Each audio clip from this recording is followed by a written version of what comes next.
So we've got a little bit of mouldy veg. Well, our fruit's got mouldy. I think actually it's also our fridge. I don't even want to show you this, it's so gross. We're animals.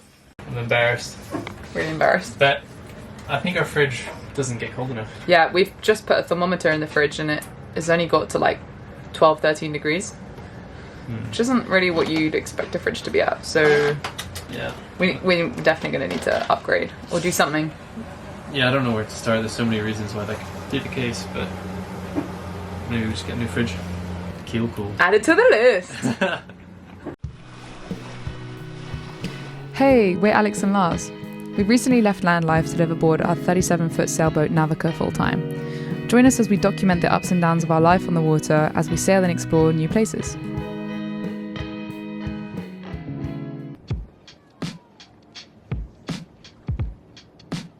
It was too hot during the day, so we decided to wait until the evening to do some yoga. The swell wasn't too bad, so we thought we maybe could get away with doing some sunset yoga on deck. There's just about enough room for both of us. We sometimes have to modify poses, and it definitely challenges your balance, but you can't top the setting and that view.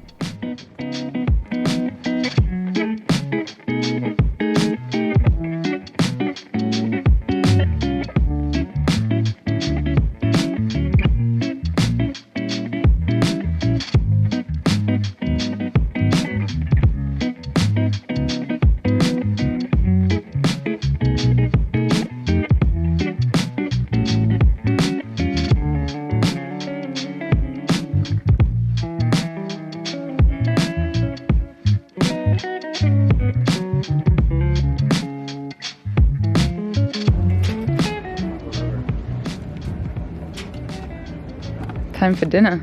Perfect. We nailed that. Put it in the oven before we went for the yoga. It came up. I was worried it was going to be burnt, but it's Perfect. perfect, and it smells divine. Close up, roasted vegetables and roasted potatoes. It was just all the veg that we had that was going to go off.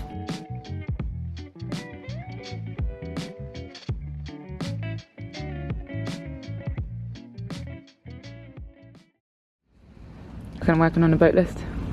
Yeah. Well, there's a few different lists actually. We've got boat list, we've got work list, as in like my meditation, research, and teaching list, and then we've got creator list, so all the content stuff that we're doing at the moment, and then I've got another one called general. Anything else you can think of? Quite a long list. It is a long list, but it feels good to write it down. I keep thinking of things like just before I go to sleep or just after I wake up. I'm like, oh my gosh, I need to do that. And half of the stress is just feeling like you're going to forget it again. I know exactly what you mean. And I keep trying to make digital ones, digital to-do lists. You lose them, right? I lose it. And you also make so many. Yeah, and I don't maintain it, and I don't naturally do it for some reason. So paper to-do list is just how it works for me, and I just need to accept that, and that maybe I'm from that generation. What's going on? Well, I feel like half of the project content we have is me fixing this hot water tank. Pretty much. But basically, I mean, you can see when I installed this last time, I hadn't accounted for the tight right angle this pipe needs to make. Yeah. And so it's pinched there. And then Is it that one? Yeah, it's also created a leak here. And so I'm replacing that with an actual right angle piece. And it's pretty important because all our engine coolant passes through here. So when we have a leak in here, it's leaking engine coolant. And then combine that with the fact that we didn't have a working temperature gauge, and you could have a bad situation. But fixing it, hopefully I'll just put this in, put it back, and it'll be good to go. Fingers crossed. Is it ever that simple? No. Oof, it's pretty hot today. I'm just doing some dinghy engine maintenance, taking it apart, just doing a couple of things, replacing a seal, and I found in a chandlery a tiny little zinc that I think will work, because the zinc on the outboard right now is pretty dead, or doesn't even exist anymore, so I need something, so I'm going to try and put this on.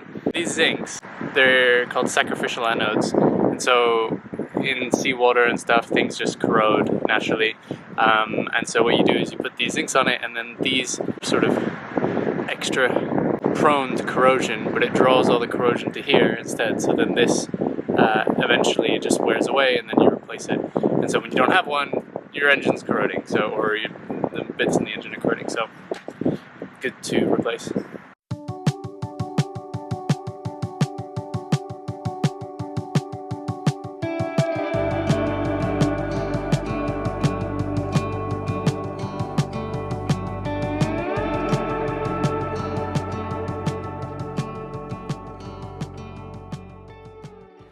Having a bit of a cleaning day today, so we've emptied all of our closet and we've hung everything up behind us just to air it out a bit, and we're just cleaning the actual wardrobe closet thing. Poor Lars, these are the only clothes he owns. Everything is mine. Yeah, and I've just been cleaning all of this basically. Starting to get a bit musty in there. Kind of like this walk-in wardrobe boat look though, no? We were now on the northern coast of Sardinia and had decided to check out this big bay which was protected from the wind and swell. We anchored up just off a place called Cannigione, which is a small town with beautiful beaches and a stunning backdrop.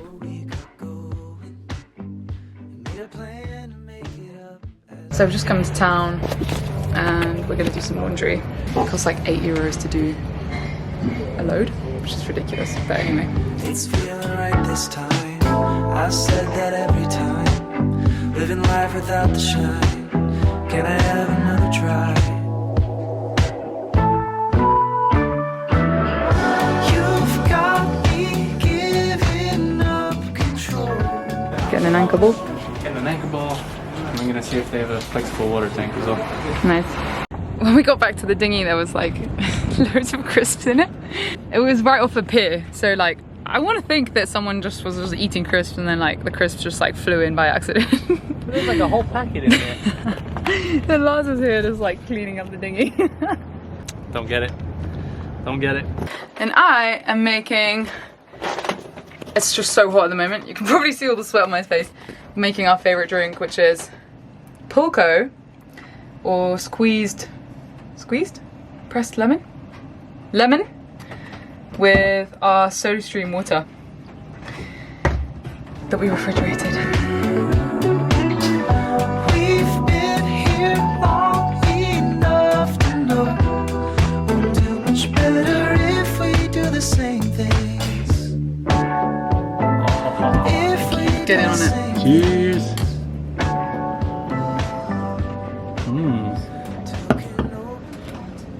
Oh, so good. So good. The Plastimo water tank that was in here was leaking, and I tried to repair it and it didn't work. So we've bought a new one. Who knows how long this one will last, but it seems to be working for now. And I'm just finishing up the install and filling it with some water from the water maker to see how it will sit. And then I'm going to tie it down, and then another 150 liters of water storage.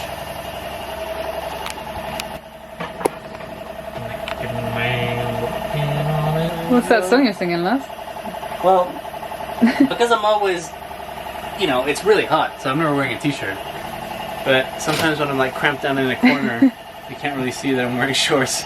I just look like this naked man working on his boat. And so that's the So we theme made too. a song?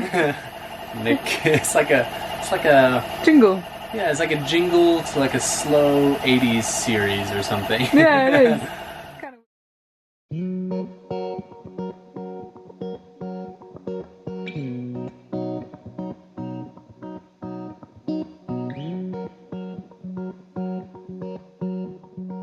Good morning.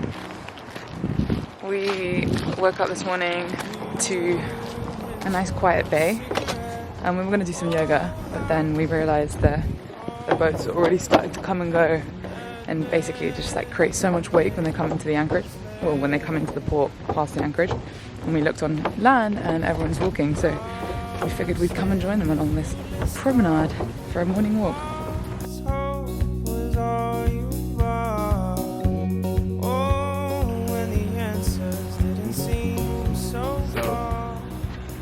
Turns out the construction and everything, let's walk back, that the construction on the Costa Smeralda was all planned and, how to say it, there's a big consortium of constructors and builders, or I don't know, Architects. policymakers and architects. Yeah. urban designers. Exactly. And so they put a lot of regulation on what's allowed to be built. And they've tried as best they can to build like into the landscape. And it's kind of worked, to be honest. I think it's quite nice. But it's funny because when we first got to shore, Alex made the comment like, it feels like we're in the Flintstones. And it's so true because everything's just like really like chic, but stone. It's like the nice neighborhood in the Flintstones, basically. Kind of out away from the Costa Esmeralda now. It's not really, because we're quite far north. I'm not sure if this still qualifies as the Costa Esmeralda, but they look the same. But it's pretty nice. They've done a really good job of keeping it aligned with the environment. When you see it, it makes you realise actually how few places have been built with that in mind. When it gets dark,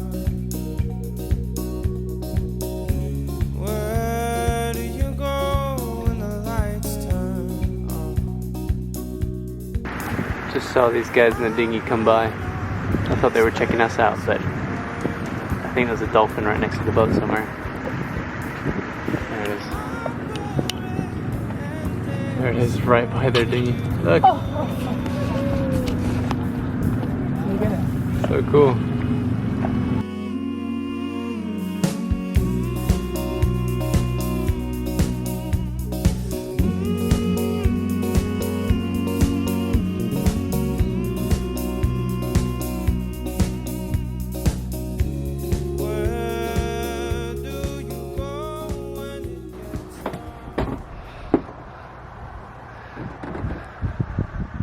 Good morning. Ready for a run? No.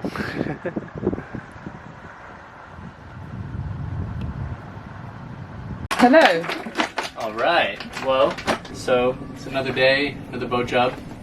Today I'm servicing the windlass. So we noticed, like way too long ago, I'm a little bit embarrassed that we haven't done it yet, but we noticed that there's oil dripping out from behind the gypsy, which is the part that pulls the chain up.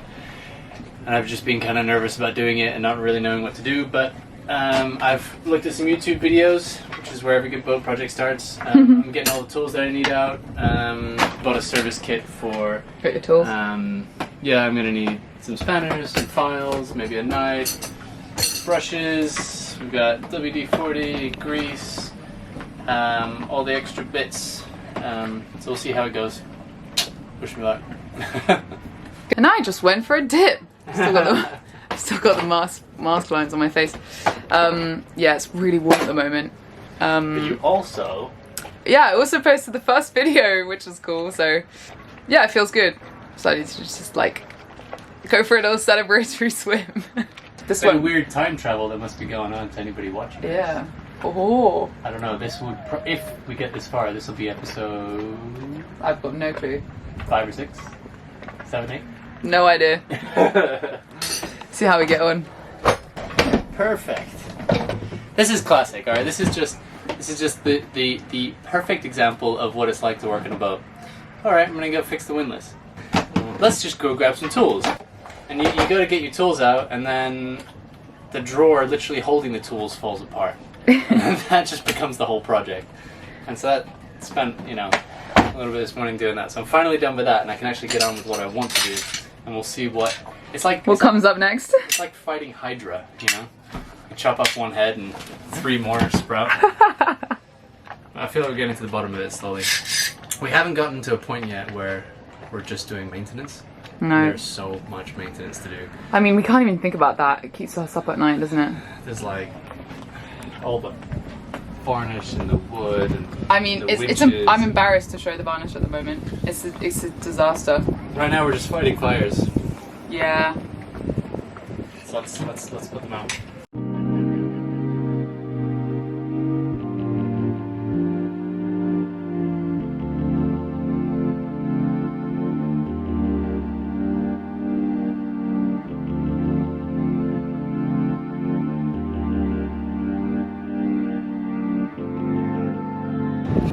Go. That was the problem. The old seal spring inside it had come undone, and you can tell that rubber is all hard, whereas this one's nice and soft. So, new one's going in. Thanks for watching this far. If you like what we do, then subscribe to our channel. Join us next time as we meet up with some of my Sardinian friends who take us to the small and exclusive resort Porto Raffaele. And some of our friends from London come to visit us. We go on some fun adventures aboard Navika with them, we go on great sails, have to dodge some rocks getting into one anchorage, and randomly explore an abandoned island with loads of old bunkers.